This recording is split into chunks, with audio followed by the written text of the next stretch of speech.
apa maksud kesihatan mental tu sendiri. Basically dia tak ada maksud yang cuma kita boleh tengok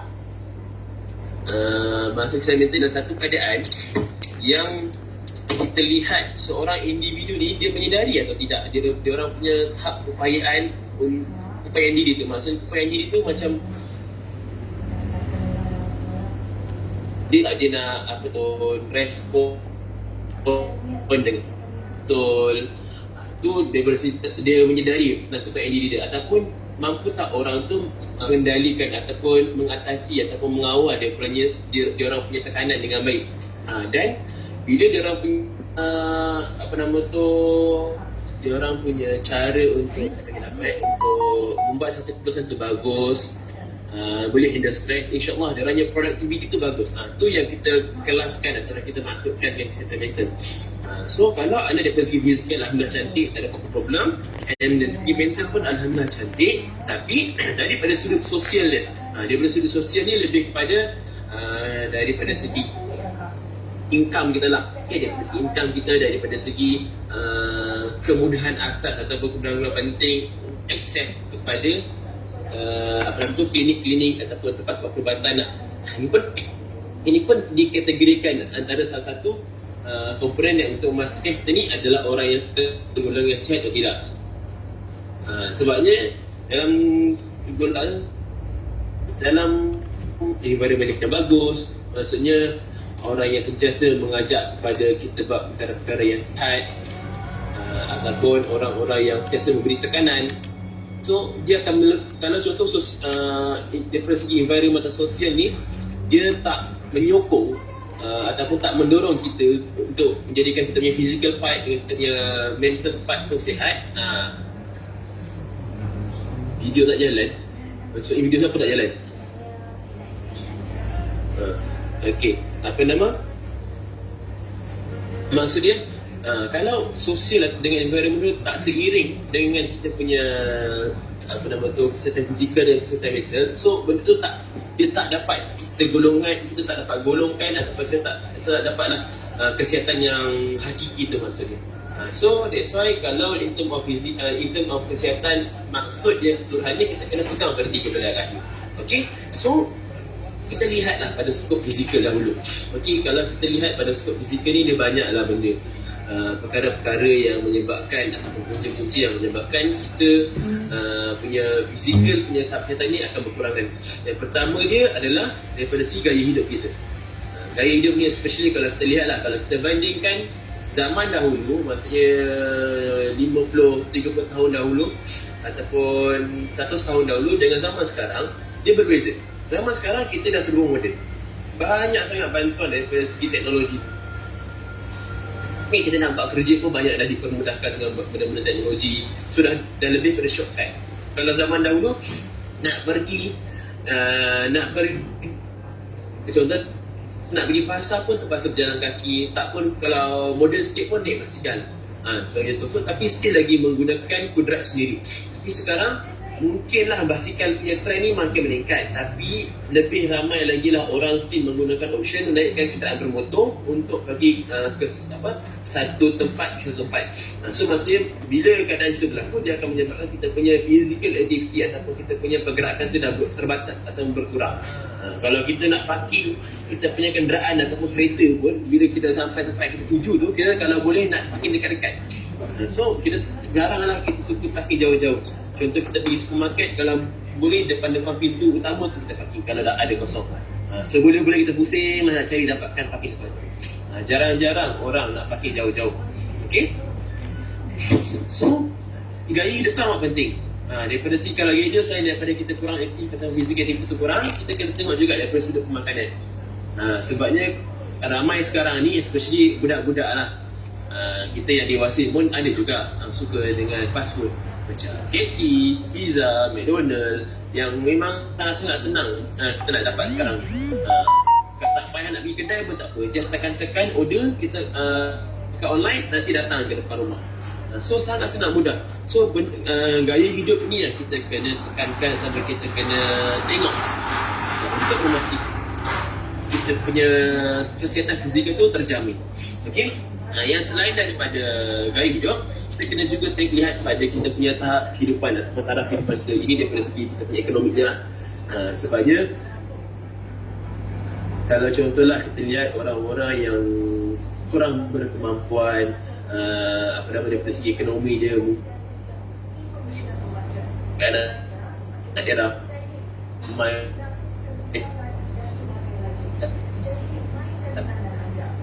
tapi dia untuk anak mereka. Saya tu kena, saya punya line kat sini di berlari tadi tak.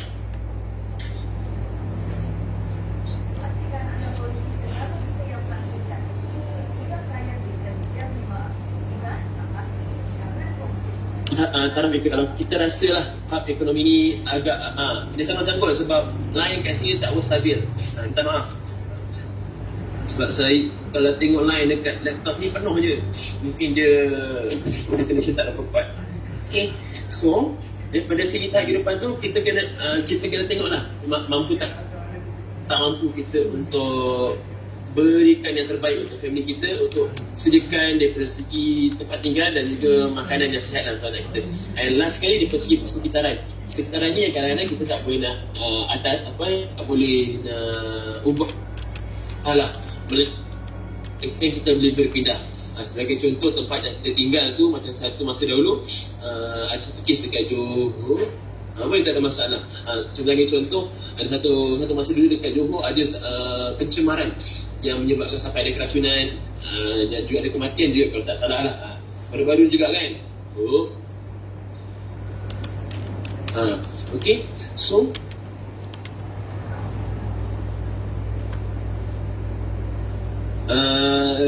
yang sekali mesti melainkan kalau contoh kita pergi keluar daripada tempat tu. Tapi nak beri macam contohlah sekarang ni dengan COVID-19 ke apa, kalau contoh time jerebu pun kita boleh pakai berita buka untuk masa kita absorb udara yang tercemar ataupun kalau kita ada berasap-berasap ni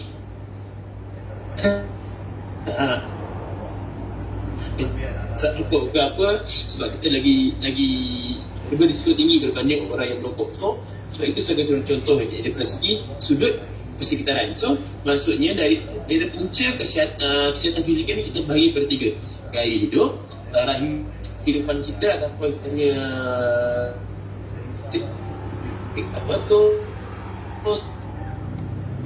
status kewangan dan juga punya persekitaran.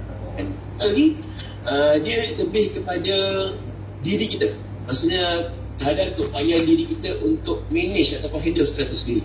Sebab ini, and satu lagi tahap persekitaran juga untuk manage kita punya stres atau manage kita punya marah.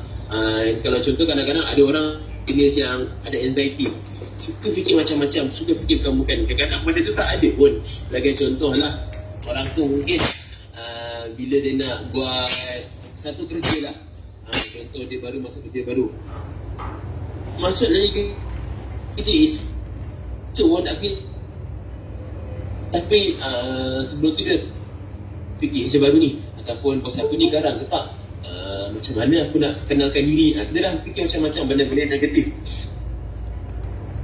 yang menyebabkan orang tu nanti kan lama dia jadi takut punya daripada segi tahap kesihatan mental tu. Dan daripada segi persekitaran tu kita kena lah, kalau contoh kita punya persekitaran terlalu toksik ataupun terlalu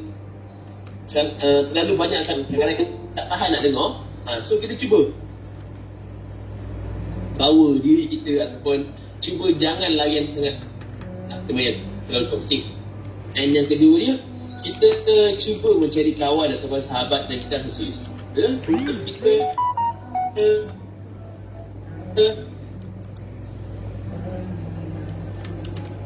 supaya kita tak terbawa-bawa dengan environment kesihatan mental tu lah. Okay, And kalau kita lihat lah sebenarnya ni dalam berapa orang, dalam dekat 12 orang yang ada ni,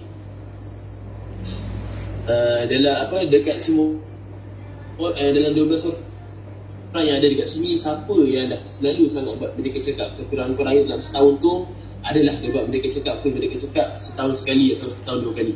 Cuba komen lah, buka mic tak ada masalah. Kalau daripada sini je lah kita cuba lihat. Saya dah pernah check Itu yang kerap ataupun tak pernah check setahun sekali. Buat sendiri ke macam mana? Ke memang full jumpa doktor, full medical check up. tu jumpa doktor lah. So Alhamdulillah dia punya result okey. Alhamdulillah setakat ni doktor kata okey.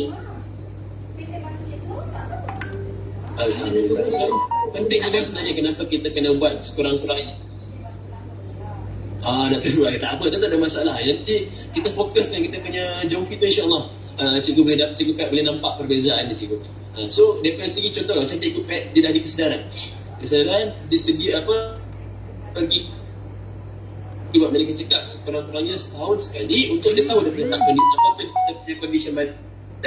Sebab kadang-kadang kita tak tahu dengan orang yang betul-betul ahli lah, maksudnya orang-orang yang belajar ataupun orang yang ada teknologi untuk cek badan kita takkan tahu sampai bila. So wajibkan diri anda sekurang-kurangnya paling teruk pun setahun sekali kita cek supaya kita tahu kita punya condition badan. Sekarang kita tahu paling ringkas kita tahu kita ada kencing manis ke tak, kita ada kolesterol ke tak, kita ada darah tinggi ke tak, paling minimum lah yang kita wajib cek. Sebab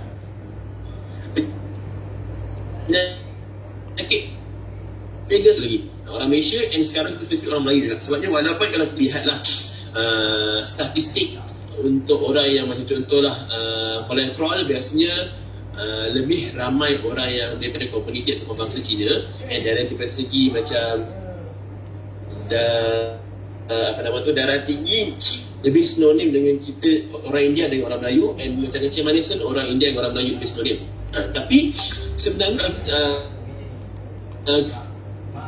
kita lihat lah, sebab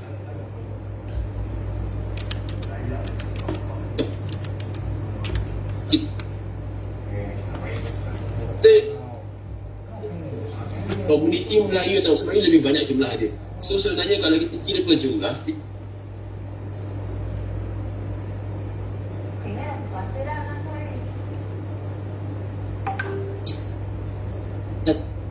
kesedaran pasal ni lebih banyak kepada orang Cina, India, dan kita orang orang Melayu yang ketiga. Putus je. Sekejap, saya cuba masuk gunakan telefon lagi baik kot. Sebab laptop ni mungkin ada masalah. Kejap saya cuba connect dulu. Kejap, saya masuk dulu baru saya ni. Saya masuk, saya guna saya punya line telefon saya sendiri. Saya guna data saya sendiri lagi selamat. Sekejap beri saya masuk.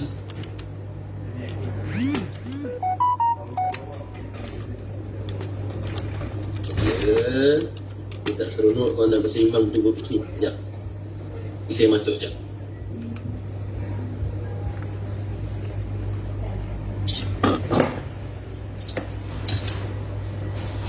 Saya setting dulu masuk.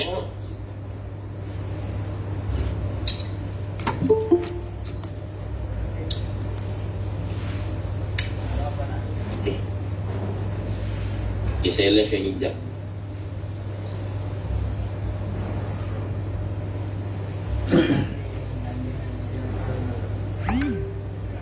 Dengar ke suara saya?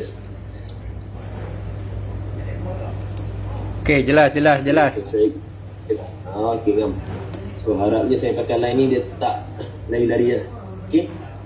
So kita teruskan berkenaan dengan kita punya medical check up. Kalau kita nak bandingkan orang lain sini India, bangsa lain memang lagi menekankan daripada segi nak jaga kesihatan tu, and diorang lebih proaktif lah dalam mencari ataupun untuk menjaga diri diorang. Sebabnya diorang kalau contoh lah diorang tahu dari segi family member dah ada orang yang ada kanser sebagai contoh, ataupun orang yang ada kencing manis. So daripada awal lagi dia dah didik adik-beradik dia ataupun anak-anak mereka untuk jaga. Tapi memang still akan ada lagi orang-orang yang kadang lagi, tapi still lagi banyak kesedaran ni daripada kalau kita nak banding kita orang Melayu. So that's why kita kena sebarkan, atau kita kena cari ingat kawan-kawan kita, sahabat, adik-beradik kita, anak-anak kita berkenaan dengan wajib diorang tahu untuk jaga diri diorang. Sebab sebenarnya diri kita ni atau badan kita sendiri ni adalah amanah yang Allah bagi untuk kita. Sebab kalau kita tak jaga, macam mana kita nak solat dengan sempurna ataupun solat dengan khusyuk. Sebagai contoh lah, tiba-tiba kita ni ditarik nikmat daripada Allah, kita punya kaki tiba-tiba terpeletuk jatuh masa kita berjalan sebagai contoh. So susah nak sembahyang diri. So kita nak fokus contoh, kita nak juga, tak nak kalah juga nak sembahyang diri, tapi sembahyang sakit sikit kaki. So dah hilang fokus kita, kita punya kita punya khusyuk dalam solat tu. Itu baru tentang kita fikir ditarik nikmat sedikit. Contoh sebab terpelecuk kaki. Mungkin sebab kalau benda lain, tiba-tiba memang contohlah kita ni sakit yang berpanjangan yang menyebabkan kita tak boleh nak berdiri ataupun nak duduk dengan selesa, tu terpaksa sembahyang bareng. So dia punya sebab dia terpaksa, sebab dia kan sebab diri kita yang tak menjaga ataupun kita tak mencegah daripada awal. So sebab tu wajib sebenarnya kita nak kena ingatkan ataupun memberi peringatan kepada kawan-kawan kita atau adik-beradik dengan kita punya family tentang kepentingan menjaga kesihatan ni. Okey? So kadang-kadang orang terlepas pandang ataupun orang mengambil pandang sambil lewa lah nikmat kesihatan atau nikmat sihat ni sendiri. Bila dah ditarik ataupun ditarik sikit-sikit, hilang sikit-sikit nikmat tu, baru kita merintih ataupun kita mengadu, ya Allah, cepatkan proses sembuhkan aku dengan segera, aku nak sembuh. Baru kita merintih time tu. Time tu agak terlambat dah sebenarnya kalau kita nak tengok pada ada kod-kod yang biasa kita guna untuk mencegah lebih baik daripada merawat betul. So itu yang kita nak kena amalkan. Okey. So sebagai contoh lah, yang benda yang paling sinonim dengan kencing manis dan tinggi kolesterol, macam mana kita nak jaga ataupun kita nak macam mana kita nak tingkatkan macam mana kita nak tingkatkan ataupun nak mencegah diri kita daripada kita senang nak kena kencing manis dan tinggi kolesterol ni. Kalau contoh kita ada family member yang ada, macam saya sendiri pun memang belah ayah dengan mak saya memang kuat, dia punya genetiknya ada kencing manis, jantung dengan darah tinggi. So memang saya daripada sekarang ni, alhamdulillah, sebab saya rezeki saya Allah letakkan saya belajar tentang makanan ni. So kesedaran saya lebih sedikit lah berbanding yang lain. Cuma dia mungkin rezeki kami pun sebab mak saya pun daripada medical line, dia seorang nurse. So memang kami ada sedikit kelebihan ataupun sedikit conscious berkenaan kesihatan. So memang benda-benda yang contoh lah, kaki saya ni kadang-kadang sekarang ni saya perasan selalu kudis. Kalau macam tu gatal, kita selalu garu sikit melicit je, nanti dalam 2-3 hari semua jadi macam kudis. So kadang-kadang saya selalu risau, benda ni saya ada masalah kencing manis ke? Dan kadang-kadang benda tu mungkin indikator yang menunjukkan kita ada kencing manis. Ataupun contoh, kita selalu makan, tiba-tiba senang satu masa kita senang hypo ataupun hyper. So itu mungkin kadang-kadang menjadi salah satu punca ataupun indikator yang menunjukkan kita ada penyakit tersebut. Tapi kita kena tahulah apa tanda-tanda tu. Banyak contoh lah, kalau kencing manis, selain yang benda paling senang yang biasa doktor akan tanya, selalu kerap tak kencing malam. Sebagai contoh, dia kencing malam ni bukanlah macam kita masa kecil-kecil dulu terkencing masa dekat kalau orang jauh cakap ngompol malam. Bukanlah macam itu. Dia punya jumlah air kecil yang kita buang untuk satu hari tu, dia lebih banyak berbanding biasa. Maksudnya walaupun kita minum sikit, dia akan keluar banyak. Walaupun kita minum banyak, lagilah banyak dia keluar. Kalau yang normal, kita minum banyak, insya-Allah dia akan keluar banyak tu ikut yang kita minum lah. Tapi kalau orang yang ada kencing manis ni, dia 2-3 kali ganda lebih banyak. Itu contoh-contoh kalau orang tu ada tanda-tanda kencing manis lah. Kalau macam orang tu ada kolesterol, dia sukar sikit nak nampak, cuma kadang-kadang ada kemungkinan dekat bahagian mata dia ni, nampak tak? Bahagian mata dekat celah mata ni mungkin ada putih-putih, atau kat bahagian belakang dia ada putih-putih. Itu kemungkinan dia ada kolesterol, tapi tak semestinya betul. Okay. Itu yang kita, sebab itulah wajibnya kalau kita tak lakukan medical check up ataupun buat screening health screening setahun sekali, kita tak akan tahu apa-apa. So lepas ni cuba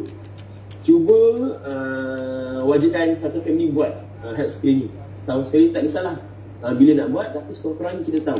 Kalau dah ada dengan company ataupun dengan government sector yang memang dah buat, tak ada masalah, alhamdulillah, terus rezeki. Takut nak check, itu perkara biasa.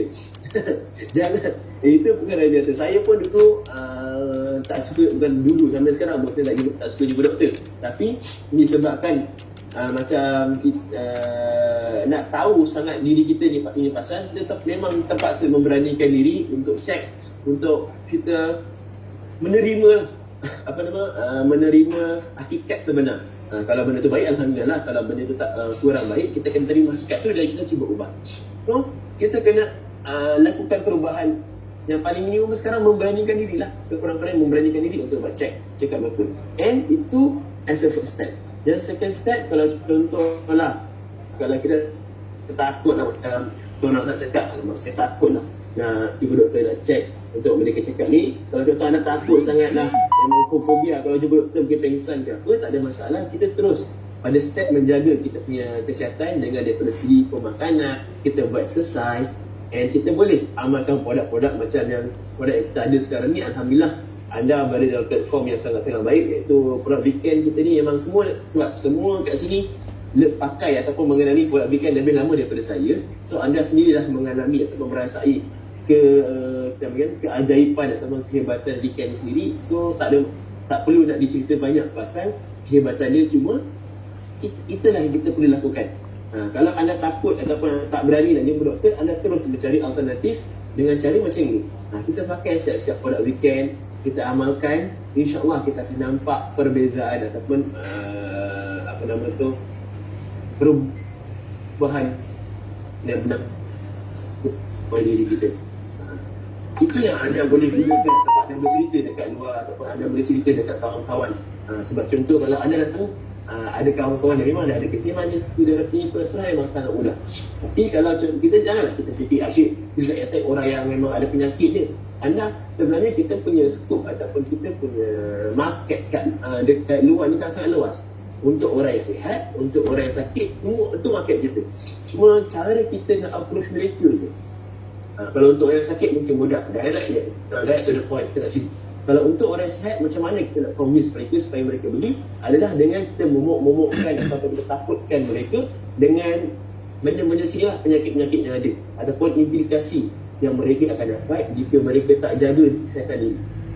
Kalau macam benda paling mudah, kita akan cerita atau kita akan tunjuk sebagai contoh lah. Kita ada sahabat A, kita datang, kita contohlah kita tengah PKP tak jumpa banyak. Mungkin sekarang kita boleh jumpa berdua je lah. Kita ajak pergi makan kat mamak ke mana-mana restoran, boleh jumpa dua kat meja kan. Macam tu lah, kau buat sekarang yelah sekarang PKP kan lama tak jumpa. So hari ni aku nak belanja makan. Contoh kita tanya, kau sihat ke sekarang ni?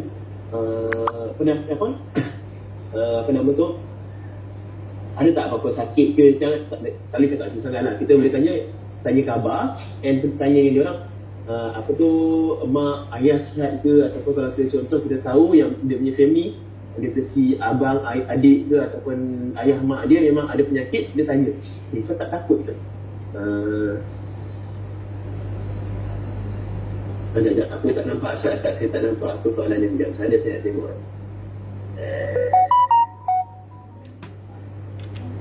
Apa maksud penyakit kencing manis macam fine boom? Okey, sekejap lagi cukup saya sentuh pasal contoh tadi dengan kita situasi yang saya share, kita jumpa kawan kita. Kita bercerita, tanya setahun aku itu aku dengar ada family member aku ada kencing manis, contohlah darah tinggi atau kolesterol, contoh tak kisahlah kena sentuh doktor ke sakit jantung, tentu je apa yang kita tahu atau kita kenali kondisi kawan sahabat kita tu. Aku tak takut ke? Aku tak cuba lakukan sesuatu ke untuk menghindari diri kau daripada nak kena benalah ni. Sebab kita tak tahu bila kita akan kena. So daripada situ kita cuba create satu situation ataupun create satu environment yang kita nak buat dia apa nama tu, tak hidup dia. Nanti malam dia akan fikir, betul lah. Tuan Razak balik cerita kat aku tadi. Takkan nak tidak dia. Tadi kan sebab kalau aku tengok orang yang family member dia ada kencing manis darah tinggi kalau sakit jantung ni biasanya kita sendiri sebagai family pun senang nak dapat. So nanti dari situ dia mungkin dah tersedar ataupun dia dah trigger, mungkin dia akan cari kita. Apa yang cakap semalam tu betul lah. Apa benda yang aku boleh buat lah? Kau ada idea tak? Kita cerita lah, kita janganlah kita pergi cakap gerak apa tak. Mungkin kita bercerita yang awal-awalnya berkenaan kita cubalah apa nama tu jaga apa tu, buat exercise, jaga makan. Tapi kalau masa susah kita boleh je sambil kita jaga slow and steady, kita jaga kita punya makan, kita peluangkan peluang, kita boleh guna satu lagi cara kita amalkan kita punya praktikan. Daripada situ, start dari situ kita masuk. Itu contoh macam mana kita nak trigger pada kawan-kawan atau sahabat-sahabat kita yang tak ada masalah kesihatan tapi dia orang tak sedar, dia orang kadang-kadang memandang rendah pada nikmat kesihatan tu. Okey, so saya nak menjawab yang berkenaan soalan Cikgu Pat tadi, iaitu penggunaan kencing manis tu macam time bomb. Okey, kencing manis ni basically dia adalah macam dia silent, kadang dia silent killer. Kita panggil kalau dalam term medical obesity, kencing manis, darah tinggi, kolesterol kita kelaskan dalam ataupun kanser, sakit jantung kita akan kelaskan dalam kategori metabolic disorder. Maksudnya dia ada masalah dengan dia punya metabolisme badan. Dia datang mesti salah. Dia mungkin datang satu benda je. Contoh dia datang daripada kencing manis. Kalau kencing manis dia tak jaga ataupun dia biar je, dia ambil sambil lewa je, nanti dia akan panggil kawan baik dia. Mungkin datang pula si apa nama tu, darah tinggi. Kita tak jaga lagi, kita buat dia relax je, kita makan macam biasa, tidur macam biasa, malas je, chill je kerja. Nanti lepas kawan baik dia darah tinggi datang, dia panggil lagi adik-beradik dia, kolesterol pula datang. So bila tiga serangkaian ni datang, tak dijaga, menyebabkan kita punya fungsi badan makin lama makin teruk. Itu yang menyebabkan mungkin kita kena ada potong kaki, kita punya sistem saraf rosak yang menyebabkan mata kita kurang nampak. Lama nanti jadi mungkin buta, ataupun kita nanti contoh kita tak jaga kita punya apa nama tu nilai atau bacaan gula dalam badan kita tu dengan keadaan yang bagus, akan menyebabkan lama-lama kita punya ginjal ataupun kita punya kidney akan rosak, buah pinggang kita akan rosak. So that's why orang cakap biasanya kencing manis adalah time bomb. Sebabnya once kita tak jaga, kita memberi dia masa, lama-lama dia memakan diri kita. Sebab tak semestinya kencing manis saja. Kalau contoh kolesterol pun ataupun darah tinggi pun sama je. Sebab dia akan panggil benda lain. Dia akan panggil kanser. Memang dia macam time bomb. Dia akan panggil benda lain. Padahal benda tu starting dengan benda sedikit atau benda yang kecil saja. Sebagai contoh, saya nak cerita pasal kencing manis. Saya cerita pasal pasal darah tinggi. Darah tinggi kadang-kadang dia bukan faktor utama kerana darah tinggi adalah semata-mata sebab makanan. Kadang-kadang sebab environment ataupun stres. So yang ini memang terbukti lah. Sebab saya punya program dengan Kevin Zahari, memang saya nampak sebab yang join dengan saya memang kebanyakannya adalah government servant. And diorang adalah orang-orang yang berpangkat lah dekat bahagian management level lah maksudnya. Okay, sekarang ni time PKP dia orang terpaksa work from home, and sampaikan walaupun work from home, kalau dulu kita kerja kita ada time frame. Masuk punch card pukul 8 saya lupa lah, saya tak tahulah waktu kerja orang kerajaan ni. Contohlah masuk kerja pukul 8, balik pukul 5 dan pukul 6 sebagai contoh. Kalau kita kerja macam biasa, kita ada time frame. Tapi dekat sekarang ni work from home ni, ada bos-bos yang kadang-kadang dia orang tak memahami ataupun dia orang tak menghormati dia orang punya staff punya waktu personal dia orang. Maksudnya waktu personal orang staff sendiri lah. Sampai kadang Sabtu atau Ahad ada call lagi, cakap saya nak kejap lagi tengah hari awak siapkan saya punya ni sebab saya nak guna retin. Sebabnya kenapa? Dia orang rasa dah diberi kelonggaran kerja dekat rumah, so dia orang boleh kacau dia orang punya anak buah ataupun dia orang punya kerja bawahan bila masa. So kadang-kadang menyebabkan environment yang menjadikan orang tu ataupun orang yang CE ataupun CB yang terkena tu jadi stres. Bila jadi stres, mungkin hari pertama, hari kedua, hari ketiga mesti okey lagi. Yalah mak dia lah, kalau contoh perempuan dekat rumah, dia ada tugas dia sebagai contoh suri rumah. So siapkan makan anak-anak lah, ataupun nak tengok anak punya nak kena monitor anak punya sesi pembelajaran dekat rumah. So nak jadi guru pula kat rumah. Bukan guru lah, dia monitor kerja sebenarnya kan. Tapi sekali lagi anak kena ajar anak kena anak bertanya lagi. So banyak sangat stres faktor yang menyebabkan orang tu macam tertekan. So sebab tu lah bila time sekarang ni, time PKP ni banyak sangat orang yang meningkat, orang kena depression, yang nak bunuh diri sebab tekanan-tekanan sini. Kadang-kadang bukan pun disebabkan tekanan ekonomi ataupun tekanan duit kurang, tapi kadang tekanan-tekanan kerja yang dah jadi melebih-lebih daripada yang sebelum ni. So itu yang kadang-kadang benda yang kita perlu pandai nak cater atau pandai nak jaga diri lah. Macam saya cakap ni, macam daripada segi kesihatan mental tu, macam mana kita nak jaga. Kalau contoh daripada segi persediaan diri kita ataupun daripada segi penjagaan tu kita dah buat. Kita dah cuba kawal kita punya marah.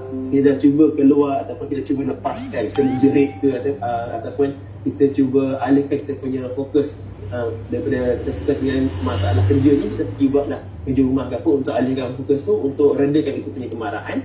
Contoh kita dah buat benda lah tu, tapi still tak boleh. So kita boleh lah perkenalkan dengan kita punya produk-produk yang ada. Contoh kita pakai kita punya produk Viken, memang terbukti, memang banyak kajian yang menunjukkan ion negatif yang dibekalkan dalam produk Viken ataupun produk-produk yang memberikan ataupun membekalkan ion negatif, insyaAllah membantu untuk mengawal ataupun mengurangkan masalah depression. Kita cuba ada banyak kajian yang wujud daripada luar berkenaan dengan ion negatif.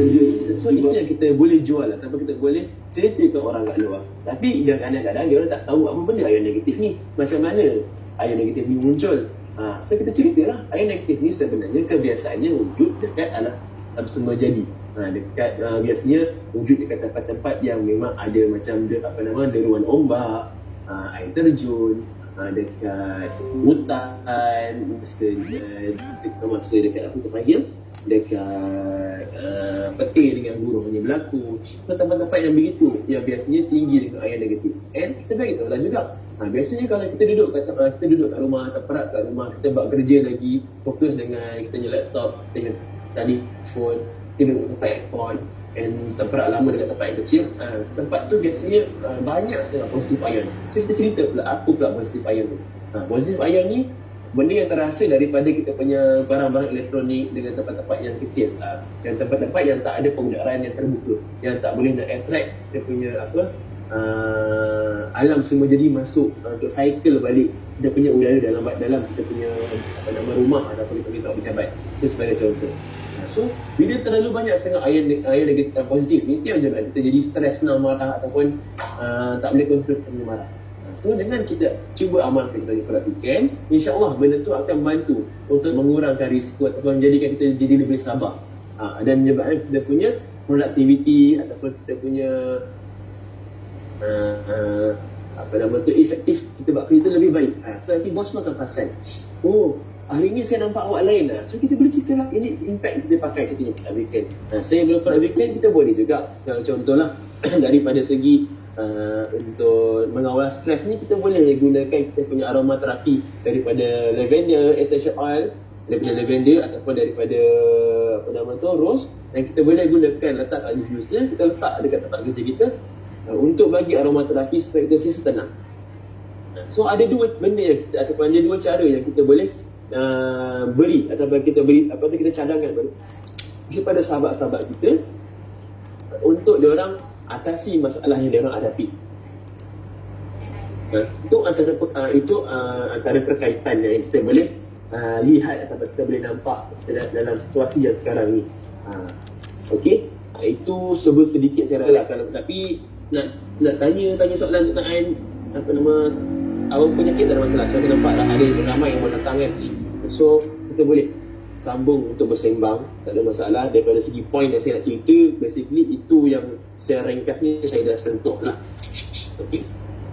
Sebab tajuk ni memang sangat luas. So kalau nak cerita, kita boleh buat sebenarnya macam mana cara nak atasi, cara nak jaga komplikasi. Senang kita nak cerita ke orang kat luar. Kalau daripada sejarah tinggi macam mana, kalau kita berat ni takut kalau saya masuk satu persatu 5-6 jam tak habis. So siapa-siapa nak bercerita, siapa-siapa nak bertanya soalan tak ada masalah, dia tanya soalan supaya boleh saya jawab lah. Sebab saya ada idea nak sentuh apa lagi. Sebab mungkin anda nak tahu lebih lanjut tentang penyakit, tak ada masalah. Sebab daripada cerita kesihatan ni memang kita, yang pertama je lah, kita sebagai seorang Islam kita kena memperingatkan atau kita kena saling bercerita ataupun buat share dekat luar sana berkenaan dengan tahap kesedaran dengan jaga kesihatan kita ni. Kalau kita hari-hari cerita, tak kisahlah kita cakap hari ni pasal macam mana, cerita macam mana, esok pasal kolesterol, esok punya lusa pula darah tinggi. So bila lama-lama orang nampak, orang pun dah dia pun tersedar. So bila dia sedar, bila baca berat tu, mungkin dia lakukan perubahan, insyaAllah kita ada saham akhirat yang kita dapat di situ. Walaupun dengan cara kita buat sharing saja dekat Facebook. So tak susah pun kita nak meningkatkan pahala kita. Tak semestinya semata-mata kita nak kena berpuasa sunat atau berzikir atau bersedekah. Kita bersedekah info ataupun bersedekah ilmu pun itu pun satu cara untuk kita meningkatkan ataupun mengumpul pahala lah.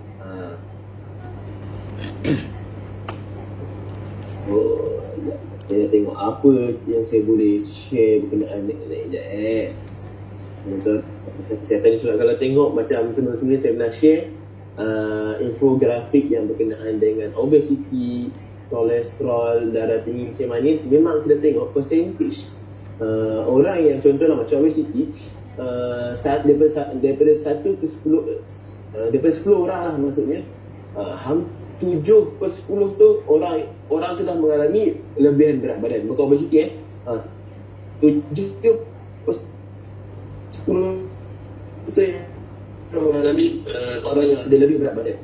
Bila orang yang ada masalah lebih berat badan atau obesiti, dia high tendency untuk dapat penyakit-penyakit yang saya tadi pun.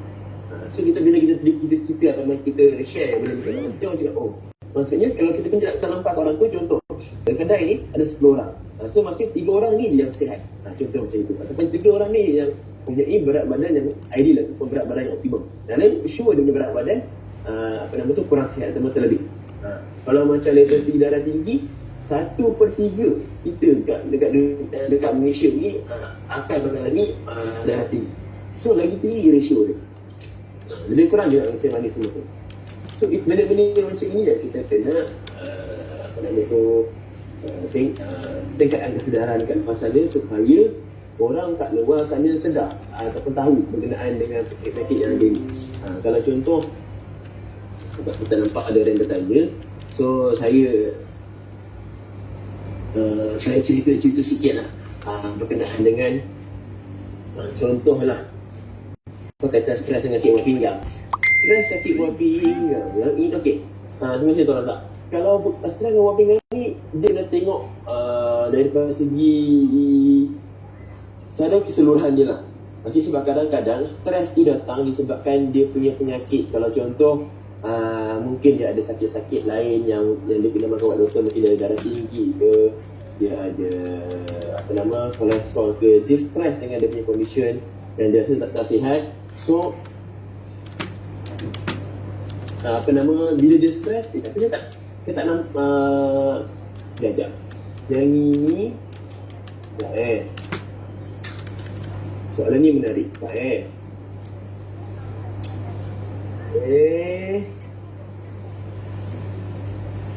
Sebab saya pun tak ada terfikir kalau stres tu ada potensi untuk okey, saya dah nampak betul. Dia konsep yang saya betul. Okey, so apa kaitan stres dengan penyakit buah pinggang ni? Yang pertama dia, kita dah tengok macam saya cakap tadi, bergantung pada kita tahap kesihatan. Kalau contohlah kita ada penyakit-penyakit lain macam yang tu, macam mana darah tinggi, kolesterol, kemungkinan bila kita ada penyakit-penyakit yang ada tu, dia akan menyebabkan kita punya salur darah tu makin lama makin kecil. Ataupun contoh kalau kita ada kolesterol, biasanya salur darah kita tu contohlah jalan dia besar. Tapi bila kita ada kolesterol, bila kita stres, salur darah tu makin lagi sempit. So menyebabkan kita punya kolesterol yang dah wujud dekat kita punya saudara tu makin lama menyebabkan blockage ataupun menyebabkan kita punya saudara tu tersumbat. Sama dia akan, bila saudara tersumbat, lama-lama dia akan menyebabkan pressure pada kita punya buah pinggang tu lama-lama terganggu. So bila pressure yang wujud pada buah pinggang tu terganggu, lama-lama kita punya fungsi buah pinggang tu pun akan terganggu dan menyebabkan dia mungkin akan ada luka. Luka tu yang kalau kita tak prevent, lama-lama jadi ada masalah buah pinggang tu sendirilah. Itu kalau contoh kita ada kita ada darah tinggi atau kolesterol. Tapi kalau contoh kita memang alhamdulillah sihat walafiat, tapi kita ni selalu ada chronic stress ataupun ada masalah depression, memang terlalu banyak stres yang menyebabkan stres yang menyebabkan kita ada darah tinggi. So benda tu pun akan menyebabkan kita punya pressure yang ada pada kita punya buah pinggang tu lama-lama terganggu dan boleh menyebabkan kita punya buah pinggang tu terluka. Bila terluka tu yang boleh menjadikan kita punya buah pinggang tu rosak. Jadi basically dia ada kaitan dengan kita punya salur darah, blood pressure yang wujud pada kita punya badan dan juga kita punya buah pinggang. Itu dia punya berkaitan lah.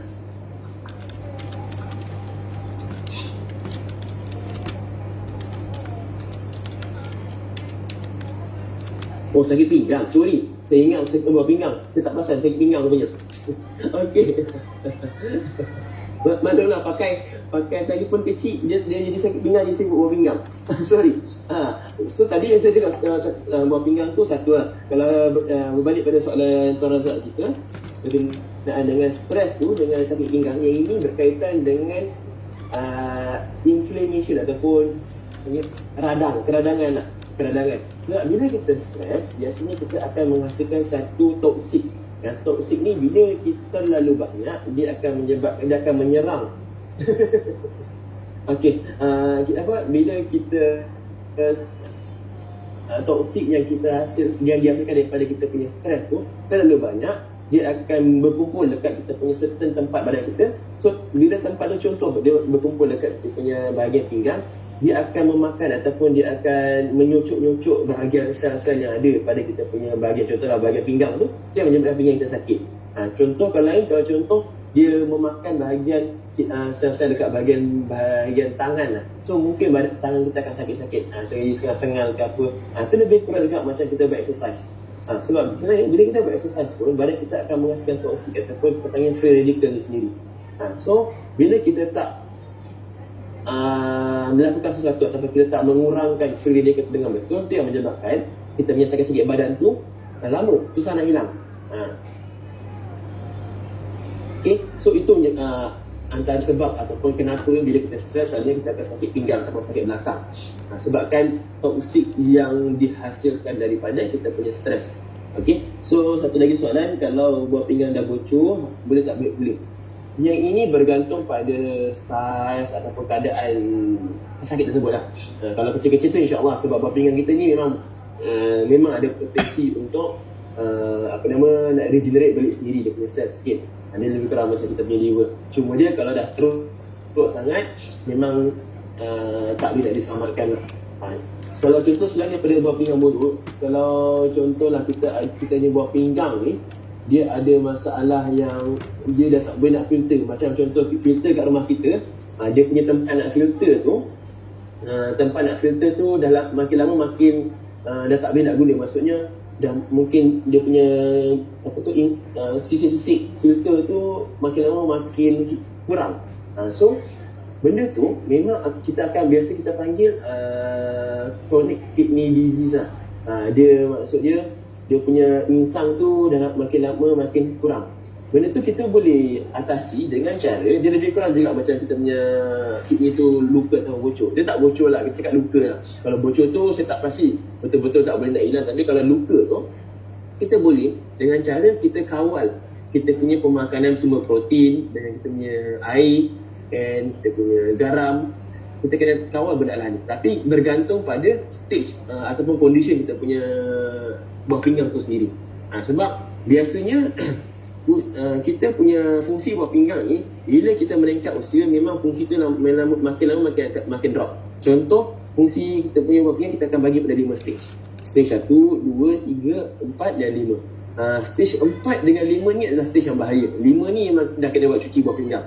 stage 4 ni yang memang dah kena berjaga-jaga, dah kena jaga kawal makan, dan kena jaga makan semua protein pun tak boleh banyak, air pun dah tak boleh banyak, dah banyak sayur dan buah-buahan pun nak kena jaga dia punya kadar nutrisi, potasium dia, semua benda tu. Tapi kalau 1, 2, 3 ni still tak ada masalah. Kita still lagi okey, makan macam biasa.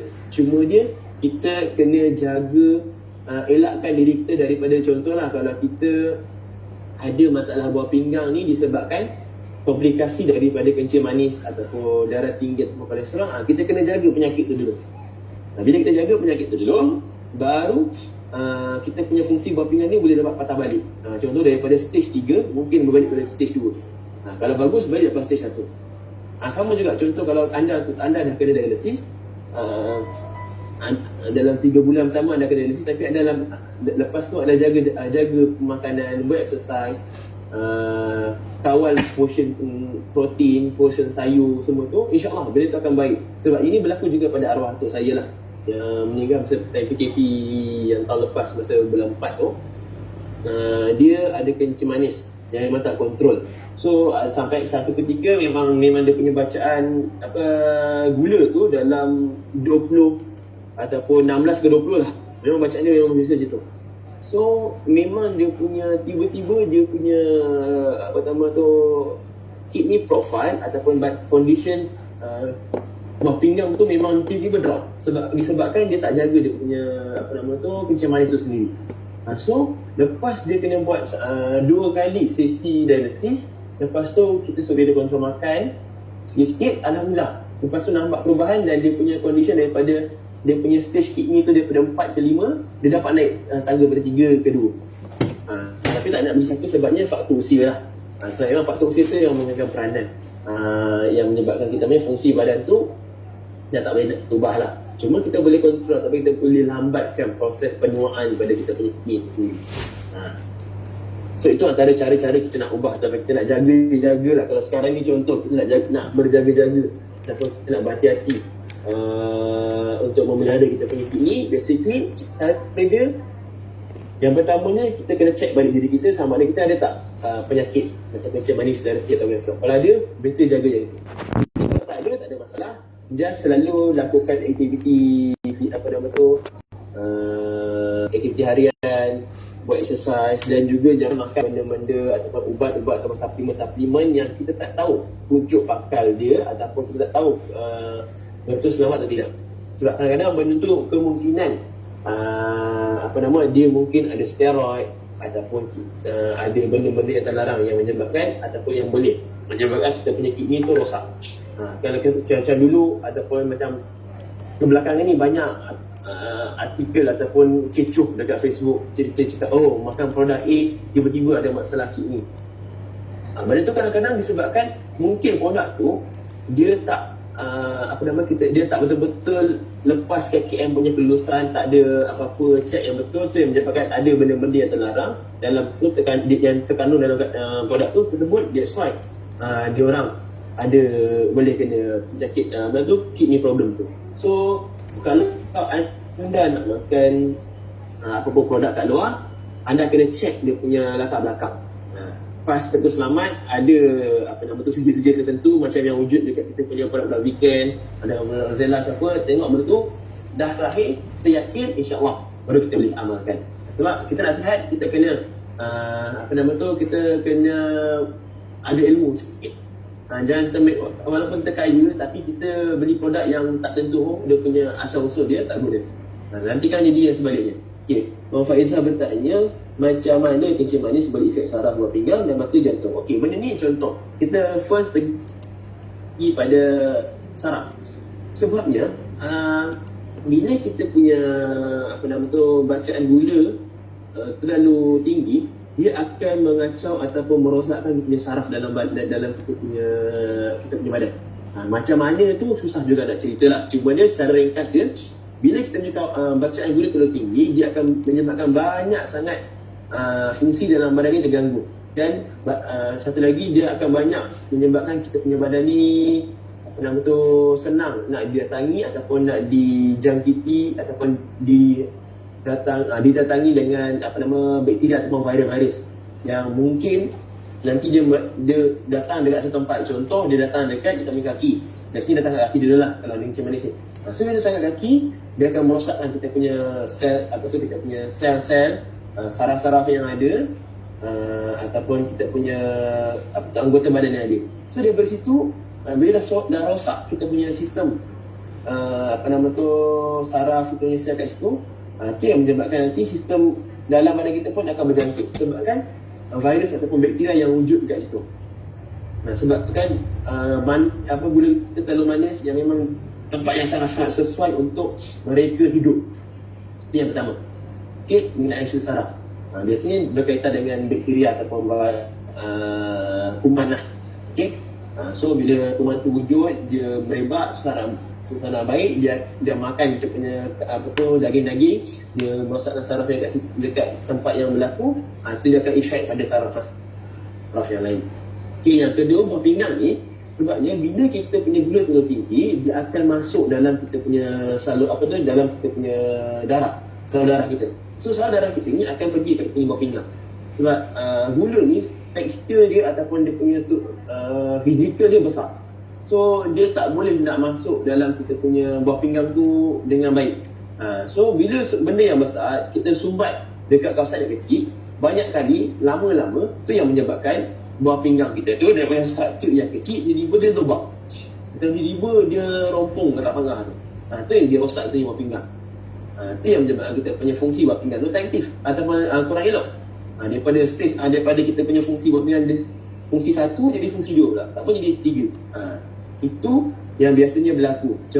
Selain daripada contoh disebabkan kita punya gula, dia ada lagi lah, mungkin disebabkan kita punya kita panggil darah tinggi dan juga kolesterol tu. Sebab contohlah bila kita ada kencing manis, kadang-kadang kita ada kolesterol. So kolesterol tu pun banyak masuk dalam kita punya salur darah. Tu dia tersumbat dekat kita punya buah pinggang tu, lama-lama dia akan ada masalah. Kalau dekat mata ni, dia basically dekat saraf. Sebab saraf mata tu dia sangat-sangat halus. So bila gula tu terlalu banyak, dia sampai, dia pergi pula dekat kita punya salur darah yang ada dekat mata. So dia merosakkan perjalanan darah dekat sana. Dia menyebabkan salur darah yang ada dekat kita punya mata tu yang halus tu rosak, burst, pecah. Itu yang menyebabkan saraf kat mata tu rosak dan dia kacau punya fungsi mata. Sebab kalau saraf kat mata dah tak ada, macam mana mata kita nak dapatkan supply nutrisi ataupun nak dapatkan supply oksigen. So sebab itulah lama-lama kita rosak. Sama juga dengan jantung. Ini dia kaitan dengan kita punya fungsi sama salur darah jantung kita dan kita punya sel saraf. Sebabnya kalau salur darah tu tak cantik, disebabkan banyak sangat gula dalam kita punya darah tu, dia akan menyebabkan blokis lebih kurang macam kita punya kolesterol juga. Kaitannya lebih kurang sebabnya dia berbalik pada salur darah kita. Sebab dalam badan kita, salur darah ni adalah main road untuk kita channelkan kita punya oksigen, kita punya makanan, kita punya vitamin, semua benda tu melalui salur darah. So kalau kita punya salur darah tak cantik, memang dia akan daripada kencing manis tu dia akan efek pada benda lain.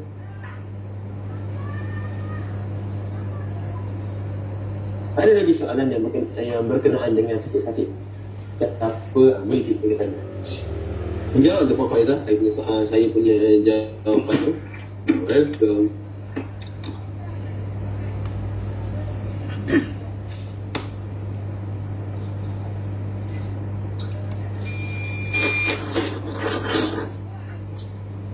Tanya boleh tanya sementara. Tanya tak?